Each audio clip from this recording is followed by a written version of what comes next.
नारायण नारायण नारायण नारायण। आज है 7 अप्रैल जी। ईश्वर को सुख देने में कहीं कोई एतराज़ ही नहीं है।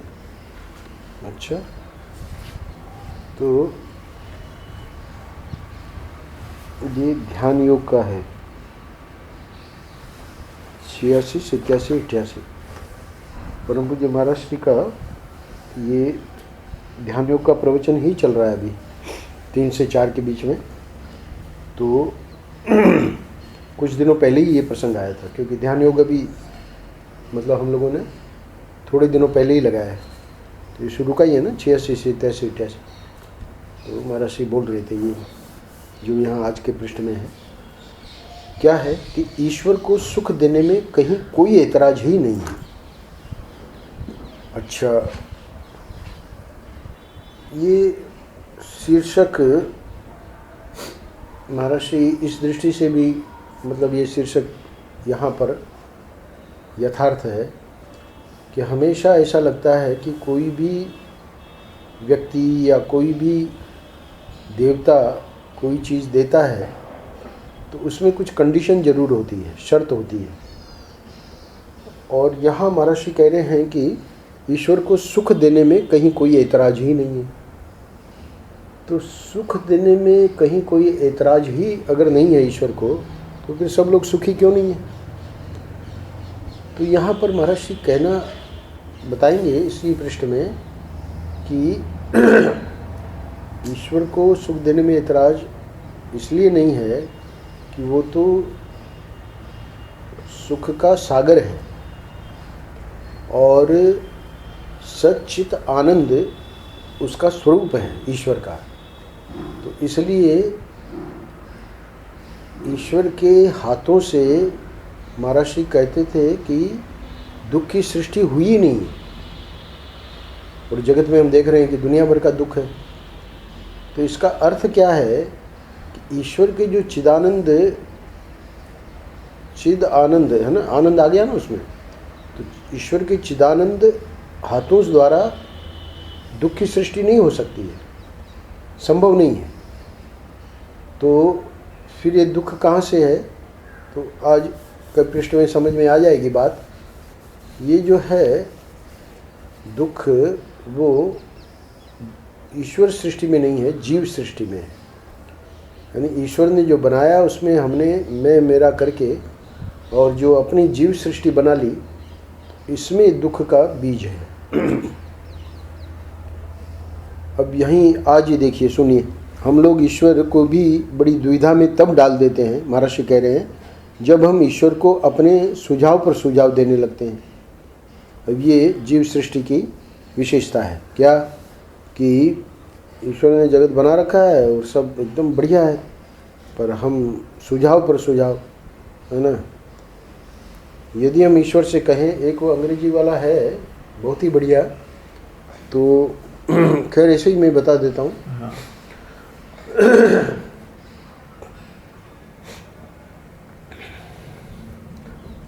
उसमें भाव ये है कि जैसे बच्चों के कोई खिलौने टूट जाते हैं, बच्चा खेल रहा है तो अपने बड़े के पास ले जाता है कि पापा इसको बना दो, छोटा बच्चा है, तो पापा फिर वो अपना फेविकोल लेके या जो भी है उसको बनाते हैं। तो इसी प्रकार ये जो जीव है यानी हम लोग हैं, ये तो दृष्टांत है बच्चे का। तो दाष्टांत में ये कहता है कवि, अंग्रेजी में कविता है कि मैं अपने सपनों को जो कि टूट गए, यानी व्यक्ति एक मनोराज्य करता है कि ऐसा हो जाए, ऐसा हो जाए, ऐसा हो जाए, और वो भंग हो गया। तो उन टूटे हुए सपनों को मैं लेकर ईश्वर के पास गया। जैसे बच्चा जाता है ना, पिताजी के पास कि मेरा खिलौना टूट गया है, आप बना दो। तो ईश्वर के पास मैंने कहा कि आप हमारा ये जो स्वप्न टूट गया है इसको मतलब ठीक कर दो, मतलब हमको ऐसा आशीर्वाद दो कि हमारा स्वप्न जो हम चाह रहे थे वो हो जाए। तो कविता में कवि कहता है कि ईश्वर ने वो ले लिया अपने हाथ में कि भाई चलो मैं ठीक करता हूँ। तो बोले कि मैं बड़ा अधीर हो गया क्यों? क्योंकि ईश्वर जिस प्रकार उसको ठीक करने में लगा हुआ था, तो मैं बार बार उनको कह रहा था कि नहीं ऐसे नहीं, ऐसे। श्याम जी ध्यान देना, बहुत सुंदर कविता है ये। ऐसे नहीं ऐसे, ऐसे नहीं ऐसे। तो अब ईश्वर भी विचार करे कि भाई ये थोड़ा चुप बैठे तो मैं इसको कर दूं, हाँ ठीक कर दूं। तो वो खुद कह रहा है कवि कि मैं भले अपने सपने ले गया टूटे हुए कि भाई आप उसको ठीक करो, पर मैं बिल्कुल अधीर था और मैं बार बार ईश्वर को कहते रहा कि ये ऐसे करो और आप मतलब जल्दी करो। तो अब ईश्वर जो अपने हिसाब से कर रहे थे, तो बोले कि मैंने वो छीन लिया वापस। पहले जो ईश्वर के हाथ में दे दिया था उसको ले लिया। How can you be so slow? आप इतने मतलब हद हो गई, जो आपके पास लाया तो आप तो मतलब झट से एक क्षण में आपको कर देना चाहिए। How can you be so slow? मैंने उसको कहा ईश्वर को। तो ईश्वर ने कहा कि what can I do my child? बेटा मैं क्या करूं? You never let it go. तूने इसको छोड़ा ही नहीं एक क्षण के लिए, है ना? कम से कम मेरे हाथ में दे के छोड़ना तो चाहिए था कि आप इसको ठीक करके दे देना, और तुम तो बस मेरे पीछे ही लगे रहे। तो कह रहे हैं कि हम लोग ईश्वर को भी बड़ी दुविधा में तब डाल देते हैं जब हम ईश्वर को अपने सुझाव पर सुझाव देने लगते हैं। यानी ईश्वर ही सोचता है कि भाई ये क्या बोला है। अच्छा, अब देखिए महर्षि क्या कह रहे हैं। यदि हम ईश्वर से कहें कि हे ईश्वर हमको सुख चाहिए, कोई बात नहीं, ईश्वर को सुख देने में कुछ लगता थोड़ी है, उसके पास सुख की कमी नहीं है, वह सुख का समुद्र है, वह सुख का अनंत आकाश है। ईश्वर को सुख देने में कहीं कोई ऐतराज ही नहीं है। आपको बिना मांगे वह अपना समूचा सुख देने को तैयार है। अच्छा, अब बातें ऐसे समझ में नहीं आएगी, इसलिए महर्षि एक मतलब पूरा का पूरा हमारे सामने चित्र खींच रहे हैं। क्या चित्र है? बिहारी जी वृंदावन में बड़े प्रसिद्ध हैं। तो अब एक सज्जन की बात आपको सुनाते हैं। वे गए हमारे वृंदावन में बिहारी जी का दर्शन करने के लिए। अच्छा, बिहारी जी तो चुपचाप खड़े रहते हैं, आप जानते हो। महर्षि कह रहे हैं कि वे हम लोगों से तो मतलब महात्माओं से तो कभी कभी बात करते हैं, लेकिन सब लोगों से बात नहीं करते हैं, चुपचाप रहते हैं। तो ये जो सज्जन गए वो बिहारी जी का दर्शन करने, तो वो बोले बिहारी जी को कि बिहारी जी हमको सुख चाहिए। तो बिहारी जी ने सुना और सोचा कि वे सुख तो हम इसको दे ही देंगे। तो दूसरा वाक्य उसका था कि नहीं महाराज, हमारी गोद में एक बेटा आ जाए तब हम सुखी होंगे। तब बिहारी जी चुप हो गए कि जरा इसके प्रारब्ध में देखना पड़ेगा कि बेटा है कि नहीं है। भाई सुख मांगा तब तक तो ठीक था, पर अब तो ये दूसरी कंडीशन लगा दी ना बेटे वाली। तो बेटा वाला तो प्रारब्ध का देखना पड़ता है, कर्मानुसार बेटा देना पड़ेगा। बोले बिहारी जी बोले उसके हृदय में कि अच्छा विचार करते हैं। बोले विचार कुछ नहीं करो, हमको 12 महीने के भीतर दो, है ना। तो वही महर्षि ने ऊपर कहा ना कि सुझाव पर सुझाव देने लगते हैं, उसका एक नमूना महर्षि दिखा रहे हैं। तो अब बिहारी जी दुविधा में पड़ गए। क्या कि एक तो इसको सुख चाहिए, क्योंकि सबसे पहली उसकी बात थी कि मुझे सुख चाहिए, और वह भी केवल सुख चाहता, समझो। तो बिहारी जी कहते हैं कि इसको हम कैसे भी दे देते, क्योंकि बिहारी जी के पास तो बहुत तरीके हैं ना सुख देने के। समाधि का सुख दे देते, अथवा इसके दिल में सुख की फुरफुराहट दे देते, अथवा हम इसके दिल में खड़े होकर थोड़ा सा नाच देते, थोड़ा गा देते, है ना, थोड़ा इसी को छाती से लगा लेते, है ना, कला रही है अम्मा दक्षिण से, है ना, सबको आलिंगन देगी, तो ये सुखी हो जाता। इसको ऐसा सुख नहीं चाहिए, है ना। अब यहाँ तो मतलब जो ठाकुर जी जो दे सकते थे सुख, उसमें से तो ये बिल्कुल नहीं चाहता। तो इसको तो गोद में खिलाने के लिए बेटा चाहिए, और वह तो कर्म के अनुसार देना पड़ेगा। तो महर्षि कह रहे हैं कि अभी महाराज बिहारी जी चुप ही हैं, क्योंकि अभी वो जो है, अभी मैंने जो सुनाई कविता कि वो जो है सपना लेके गया टूटा हुआ कि इसको ठीक कर दो, वही पीछे पड़ा हुआ है ना। इसको ऐसे ठीक करो, ऐसे ठीक करो, वैसे ठीक नहीं होगा, वो बिल्कुल आप गलत कर रहे हो, है ना, वैसे बिल्कुल ठीक नहीं होगा ये। बिहारी जी चुप ही है ना। तब तक वे सज्जन, अब आगे देखिए वो कहाँ चुप रहने वाले। बोले देखो बिहारी जी, वो बेटा गोरा गोरा हो और जरा मजबूत भी हो, है ना, क्यों, हमारी सेवा भी खूब करे और कमाऊ भी हो और उसके भी बेटा हो।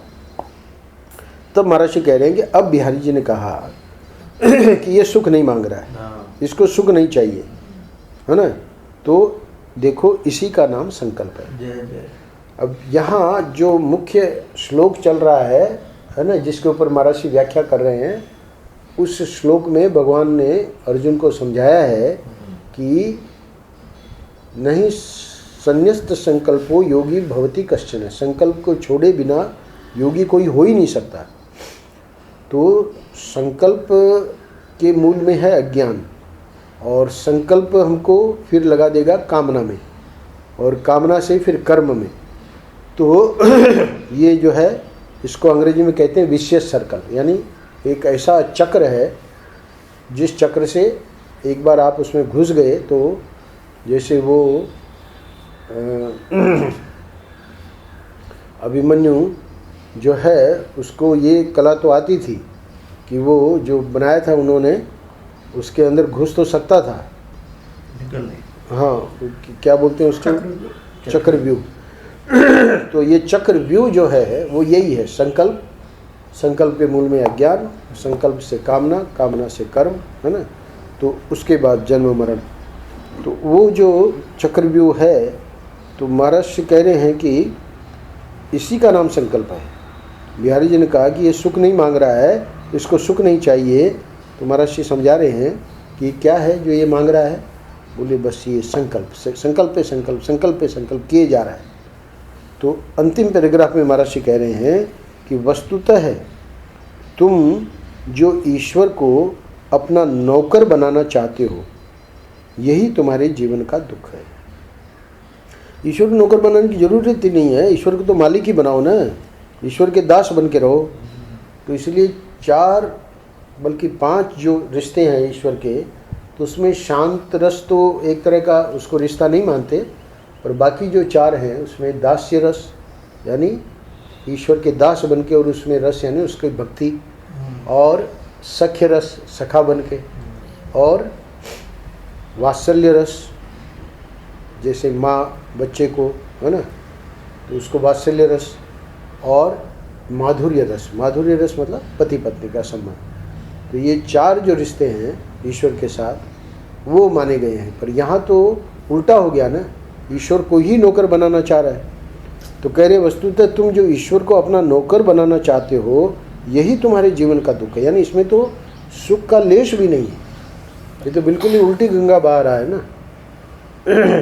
तुम्हारे जीवन का दुख यह है कि तुम ईश्वर के संकल्प के अनुसार राजी नहीं हो। इसी संदर्भ में मैं प्राय वो सुनाता हूँ हेमलता बहन की बात, कि महर्षि ने कहा कि तुम हेमलता ईश्वर से झगड़ा करना बंद कर दो, तुम ईश्वर से समझौता कर लो। तो बहुत बड़ी शिक्षा है महापुरुष के वाक्य में। हम लोगों के झगड़ा चलता रहता है ना, क्या, क्योंकि वो अपने अंदर जो कामना है, उस कामना में हमारा इतना अभिनिवेश, इतना आवेश है। भाई कामना आ भी गई तो ईश्वर के ऊपर छोड़ दो, है ना। उनको कह दो कि भाई ऐसी कामना आई है और अब आप जैसा ठीक लगे आपको, है ना, तो वो तो ठीक है, पर वो हमारे जैसे, हम जैसे बता रहे हैं वैसे होना चाहिए, है ना। 12 महीने के अंदर ही होना चाहिए लड़का, गोरा गोरा होना चाहिए, मजबूत होना चाहिए, है ना, कमाऊ होना चाहिए, उसके भी बेटा होना चाहिए। तो महर्षि कह रहे हैं कि जीवन का दुख यह है कि तुम ईश्वर के संकल्प के अनुसार राजी नहीं हो। तुम्हारे जीवन का दुख यह है कि तुम ईश्वर के संकल्प के अनुसार राजी नहीं हो। तो ईश्वर ने हमारे लिए ऐसे ऐसे संकल्प क्यों कर रखे हैं कि हमको दुख होता है? नहीं, ईश्वर कभी भी हमको दुखी बनाने का संकल्प कर ही नहीं सकता है, संभव ही नहीं है। कोई भी माँ अपने बच्चे को दुखी करे, संभव नहीं। तो ईश्वर तो माताओं की माँ है, वो कैसे जीव को दुखी करेंगे? तो इसका अर्थ है कि दुख कहाँ से है कि तुम्हारे जीवन का दुख यह है कि तुम ईश्वर के संकल्प के अनुसार राजी नहीं हो। तो ईश्वर का जो संकल्प है कि भाई इतना सा तुम ये कष्ट सह लोगे, है ना, तो उसका जो परिणाम होगा वो तो बहुत ज़बरदस्त होगा, क्योंकि तपस्या है ना। तो तपस्या से तो चमक आ जाती है, सोना जितना तपता है उतना उसकी चमक आती है ना। गन्ना जो है पेरा जाता है ना, तो पेरा जाता है तो देखिए क्या रस निकलता है उसमें से, तो इसी प्रकार ये जीव को ये बात समझ में नहीं आती कि ईश्वर हमारे साथ ऐसा क्यों कर रहा है। वो तो हमको चमकाने के लिए, हमारी उन्नति के लिए कर रहा है, पर हम कुछ अलग ही परिभाषा बना रखे हैं उन्नति की। ऐसा हो तो इसमें सुख, जैसे उसने सोच रखा था कि बच्चा मिले तो सुख। अब वही बच्चा आगे अगर कष्ट देने वाला है तो ईश्वर थोड़ी देना चाहेगा, है ना। हमारे हैं मित्र फणिराज और रमा, बहुत खुश है, कोई संतान नहीं है। अब देखिए संसार में कितने लोग हैं और शादी हो गई, और है ना। अभी वो जो है महर्षि के शिष्य वहाँ बम्बई के विपिन दोषी, तो उनका पुत्र आया था तपन, तो यहीं प्रभुदान जी के ही परिवार की लड़की उनको ब्याही है, तो गुजराती है ये करवा। हाँ, तो अब संतान नहीं हो रही है, तो नहीं हो रही है, तो हो गए 6-7 साल शादी हुए। तो ऐसे ही आया था मिलने मुझे, अभी 5-6 महीने पहले की बात है। तो उन्होंने बताया ऐसे दत्तक ले लो। नहीं, दत्तक तो नहीं लेना है।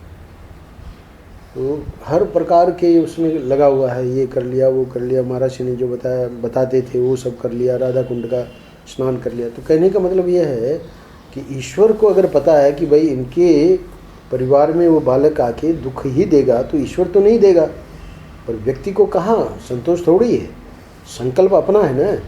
तो इसलिए महाराज को कहना पड़ रहा है कि तुम्हारे जीवन का दुख यह है कि तुम ईश्वर के संकल्प के अनुसार राजी नहीं हो। और वो हमारे मित्र हैं, वो ईश्वर के संकल्प के अनुसार राजी है, दोनों अध्यात्म के हैं, हाँ। है ना। डॉक्टर फणिराज और डॉक्टर रमा, कोई संतान नहीं है, अपना मस्त है। संतान होती थी तो भी मस्त होते। तो ईश्वर को अपने संकल्प के अनुसार चलाकर राजी होना चाहते हो, ये तुम्हारा दुख है। ठीक है, राजी हैं आप इसमें।